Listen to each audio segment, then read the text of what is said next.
ಬೆಂಗಳೂರಿನಿಂದ ಡೆಲ್ಲಿಗೆ ಬಂದು ನೀಟ್ ವಿದ್ಯಾರ್ಥಿಗಳಿಗೆ ಅನ್ಯಾಯ ಆಯಿತು ಅಂತ ಇಲ್ಲಿ ಹೋರಾಟ ಮಾಡ್ತಾರೆ.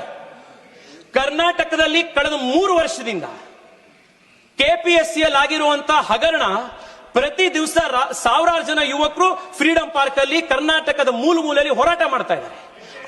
ಅವರ ನೋವು, ಅವರ ದರ್ದು ನಿಮ್ಗೆ ಯಾರಿಗೂ ಗೊತ್ತಾಗೋದಿಲ್ಲ ಮುಖ್ಯಮಂತ್ರಿಗಳೇ.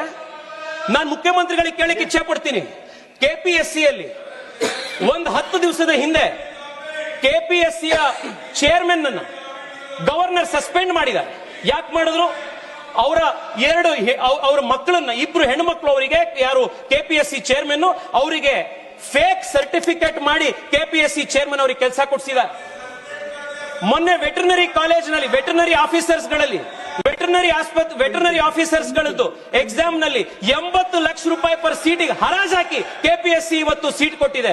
ಅಧ್ಯಕ್ಷರೇ, ಒಂದೇ ಒಂದು ನಿಮಿಷ.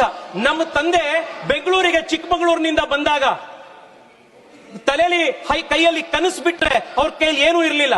ಕೆಪಿಎಸ್ಸಿ ಪರೀಕ್ಷೆ ಬರೆದು ಇವತ್ತವರು ಸರ್ಕಾರದಲ್ಲಿ ಅಧಿಕಾರಿ ಆದ್ರು. ಇವತ್ತು ಅವ್ರ ಮಗ, ನಾನು ಇವತ್ತು MP ಆಗಿ ಇಲ್ಲಿ ಬಂದಿದ್ದೀನಿ. ಎಷ್ಟೋ ಜನ ಕೆಪಿಎಸ್ಸಿ ಎಕ್ಸಾಮ್ ನಲ್ಲಿ ಫೇಲ್ ಆಗಿರುವಂತ, ಅನ್ಯಾಯಕ್ಕೊಳಗಾಗಿರುವಂತವರ ಧ್ವನಿಯಾಗಿರೋದು ನನ್ನ ಕರ್ತವ್ಯ. ನಾನು ಅದನ್ನ ಇವತ್ತು ಮಾತಾಡ್ತಾ ಇದ್ದೀನಿ. ಮುಖ್ಯಮಂತ್ರಿಗಳಿಗೆ ನಾನು ಕೇಳ್ತೀನಿ, ನ್ಯಾಯ ಅನ್ನೋದು 2 ವೇ ಸ್ಟ್ರೀಟ್. ಮುಖ್ಯಮಂತ್ರಿಗಳೇ, ಡೆಲ್ಲಿಲಿ ಬಂದು ನೀಟ್ ಪರೀಕ್ಷೆಯಲ್ಲಿ ನ್ಯಾಯ ನೀವು ಕೇಳ್ತೀರಿ ಅಂತಂದ್ರೆ ನಮ್ಮ ಕೆಪಿಎಸ್ಸಿ ಇರುವಂತಹ ಪರೀಕ್ಷೆ ಇರುವಂತ ಮಕ್ಕಳಿಗೂ ಕೊಡ್ಬೇಕು.